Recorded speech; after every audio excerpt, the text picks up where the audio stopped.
ನಮಸ್ಕಾರ, ನೀವು ನೋಡ್ತಾ ಇದ್ದೀರಾ ಸ್ಪೀಡ್ ನ್ಯೂಸ್ ಕನ್ನಡ. ನಾನು ಸಂತೋಷ್ ಕಶ್ಯಪ್. ಬರುವಂತಹ ಮೇ 15ಕ್ಕೆ ಕೆಪಿಸಿಸಿ ಅಧ್ಯಕ್ಷರು, ರಾಜ್ಯದ ಉಪಮುಖ್ಯಮಂತ್ರಿಗಳಾದಂತಹ ಡಿ.ಕೆ. ಶಿವಕುಮಾರ್ ಅವರ ಹುಟ್ಟುಹಬ್ಬದ ಸಂಭ್ರಮಾಚರಣೆ.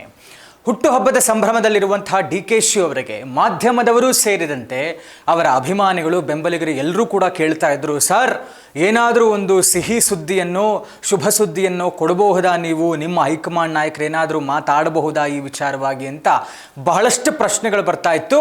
ಡಿ.ಕೆ. ಶಿ ಅವರು ಬಹಳ ನೇರವಾಗಿ ಒಂದು ರೀತಿಯಲ್ಲಿ ಪ್ರತಿಕ್ರಿಯೆಯನ್ನು ಕೊಟ್ಟಿದ್ದಾರೆ. ಯಾಕೆ ಈ ಪ್ರಶ್ನೆ ಬಂತು ಡಿ.ಕೆ. ಶಿ ಅವರಿಗೆ ಅಂತ ಹೇಳಿದ್ರೆ, ಈಗಾಗಲೇ ರಾಜ್ಯ ಕಾಂಗ್ರೆಸ್ ಪಾಳೆಯದಲ್ಲಿ ದಿನದಿಂದ ದಿನಕ್ಕೆ ಒಂದೊಂದು ಬೆಳವಣಿಗೆಗಳಾಗ್ತಾ ಇದೆ.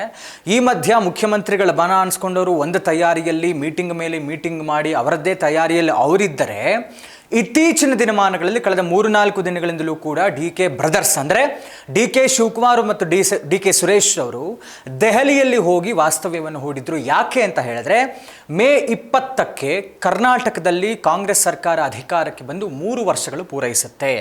ಅಂದರೆ 2023ರಲ್ಲಿ ಏನು ಕಾಂಗ್ರೆಸ್ ಪಕ್ಷಕ್ಕೆ ಬಹುಮತ ಬಂತು, ಬಹುಮತ ಬಂದಾಕ್ಷಣಕ್ಕೆ ಏನು ಇವರು ಸರ್ಕಾರ ರಚನೆಗೆ ಮುಂದಾಗರು, ಆಗ ಹೈಕಮಾಂಡ್ ನಾಯಕರ ಮಟ್ಟದಲ್ಲಿ, ಅಂದರೆ ಸಿದ್ದರಾಮಯ್ಯನವರು ಮತ್ತು ಡಿ.ಕೆ. ಶಿವಕುಮಾರ್ ಅವರು ಮತ್ತು ಹೈಕಮಾಂಡ್ ನಾಯಕರ ಮಧ್ಯೆ ಏನಾದರೂ ಅಧಿಕಾರ ಹಂಚಿಕೆ ವಿಚಾರದಲ್ಲಿ ಮಾತುಗಳ ಆಗಿದ್ದೇ ಆದರೆ, ಆಗಿರುವ ಕಾರಣಕ್ಕೆ ಅದನ್ನು ಮತ್ತೆ, ಅಂದರೆ ಈಗ 3 ವರ್ಷಗಳು ಪೂರೈಸ್ತಾ ಇದೆ, ಇನ್ನುಳಿದಂತಹ 2 ವರ್ಷಕ್ಕೆ ನನಗೆ ಅಧಿಕಾರವನ್ನು ಬಿಟ್ಟುಕೊಡಬೇಕು, ಮುಖ್ಯಮಂತ್ರಿ ಗಾದಿಯನ್ನು ಅನ್ನುವಂತಹ ವಿಚಾರವನ್ನು ನೆನಪಿಸೋದಕ್ಕೆ, ಮತ್ತೆ ಅವರ ಗಮನಕ್ಕೆ ತರೋದಕ್ಕೆ, ಹೈಕಮಾಂಡ್ ನಾಯಕರ ಮೇಲೆ ಒತ್ತಡವನ್ನು ತರೋದಕ್ಕೆ ಡಿ.ಕೆ. ಶಿ ಅವರು ದೆಹಲಿಗೆ ಹೋಗಿ ವಾಸ್ತವ್ಯವನ್ನು ಹೂಡಿದ್ರು. ತಮ್ಮದೇ ಆದಂಥ ತಂತ್ರಗಾರಿಕೆಯಲ್ಲಿ ಒತ್ತಡವನ್ನು ಹೈಕಮಾಂಡ್ ನಾಯಕರ ಮೇಲೆ ತರೋ ವಿಚಾರದಲ್ಲಿ ಅನ್ನುವಂಥ ಚರ್ಚೆಗಳು ಬೇಕಾದಷ್ಟು ಆಗ್ತಾ ಇತ್ತು. ಇದಾದ ಮೇಲೆ ಮರಳಿಯವರು ಬೆಂಗಳೂರಿಗೆ ವಾಪಸ್ ಬರ್ತಾರೆ. ಬೆಂಗಳೂರಿಗೆ ಬಂದಂಥ ನಂತರದಲ್ಲಿ ಮಾಧ್ಯಮದವರಿಗೆ ಪ್ರತಿಕ್ರಿಯಿಸ್ತಾ ಹೇಳ್ತಾರೆ, ಎಸ್ 100% ಕಾಂಗ್ರೆಸ್ ವಲಯದಲ್ಲಿ ಒಂದು ರೀತಿಯಾದಂಥ ಗೊಂದಲ ಇರೋದು ಹೌದು, ಗೊಂದಲ ಇರೋದು ಬಹಳ ಸ್ಪಷ್ಟ. ಆ ಗೊಂದಲವನ್ನು ನಿವಾರಿಸಿಕೊಳ್ಳುವಂಥ ಕೆಲಸವನ್ನು ನಾವು ಮಾಡ್ತೇವೆ. ಮತ್ತು ಪ್ರಶ್ನೆ ಇದೇ ಆಗಿತ್ತು, ಸಂಪುಟ ವಿಸ್ತರಣೆ ಮತ್ತು ನಾಯಕತ್ವ ಬದಲಾವಣೆ ವಿಚಾರದಲ್ಲಿ ಏನಾದರೂ ಹೈಕಮಾಂಡ್ ನಾಯಕರು ಮೌನ ಮುರಿಬೋದಾ ಸರ್, ಏನಾದರೂ ಸಂದೇಶ ಸಿಗುತ್ತಾ ಸರ್ ಅನ್ನುವಂಥ ವಿಚಾರ ಇತ್ತು. ಬಹಳ ಸ್ಪಷ್ಟವಾಗಿ ಅಗೇನ್ ಡಿ.ಕೆ. ಶಿವಕುಮಾರ್ ಅವರು ಹೇಳಿದ್ರು.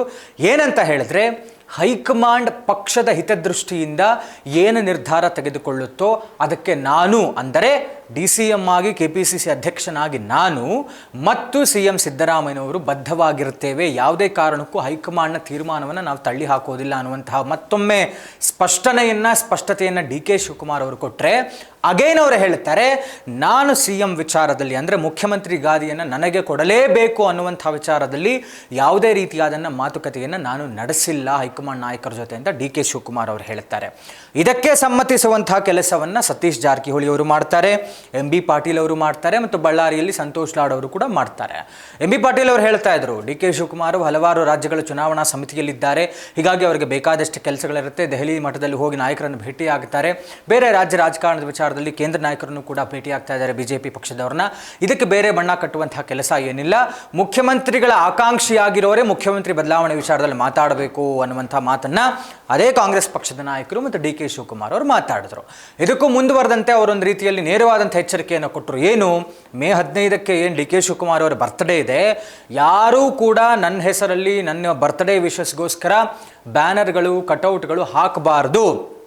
ಹಾಕಿದ್ರೆ ನಾನು ಆಲ್ರೆಡಿ ಹೇಳಿದ್ದೀನಿ BBMP ಕಮಿಷನರ್ಗೆ, ಯಾರ್ಯಾರು ಹಾಕ್ತಾರೆ ಅವರೆಲ್ಲರಿಗೂ ದಂಡ ಹಾಕಬೇಕು ಮತ್ತು ಕೇಸ್ ಮಾಡಬೇಕು ಅವ್ರ ಮೇಲೆ ಅನ್ನುವಂಥ ನೇರವಾದ ಎಚ್ಚರಿಕೆ ಕೊಟ್ಟಿದ್ದಾರೆ.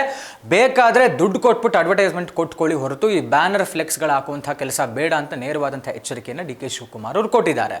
ಒಟ್ಟಾರೆ ಬಹಳ ಕುತೂಹಲ ಕಾಡ್ತಾ ಇರುವಂಥದ್ದು, ಮೇ 15ರ ಒಳಗಡೆ ಏನು ರಾಜಕಾರಣದಲ್ಲಿ ಏನೆಲ್ಲ ಬದಲಾವಣೆಗಳು, ಪ್ರಮುಖವಾಗಿ ರಾಜ್ಯ ರಾಜಕಾರಣವೇ ದೆಹಲಿಗೆ ಶಿಫ್ಟ್ ಆಗುತ್ತೆ ಅಂತೆಲ್ಲ ಹೇಳಲಾಗ್ತಾ ಇತ್ತು, ಏನಾಗುತ್ತೆ ಅನ್ನುವಂಥದ್ದನ್ನು ನಾವು ಕಾದು ನೋಡಬೇಕಾಗಿದೆ. ಡಿ.ಕೆ. ಶಿವಕುಮಾರ್ ಅವರು ಏನಾದರೂ ಅವರ ಹುಟ್ಟುಹಬ್ಬದ ಸಂದರ್ಭದಲ್ಲಿ ಶುಭ ಸುದ್ದಿಯನ್ನು, ಸಿಹಿ ಸುದ್ದಿಯನ್ನು ಅವರ ಬೆಂಬಲಿಗರೇ ರಾಜ್ಯದ ಜನತೆಗೆ ಏನಾದರೂ ಕೊಡ್ತಾರಾ ಅನ್ನುವಂಥದ್ದನ್ನು ನಾವು ಕಾದು ನೋಡಬೇಕಾಗಿದೆ.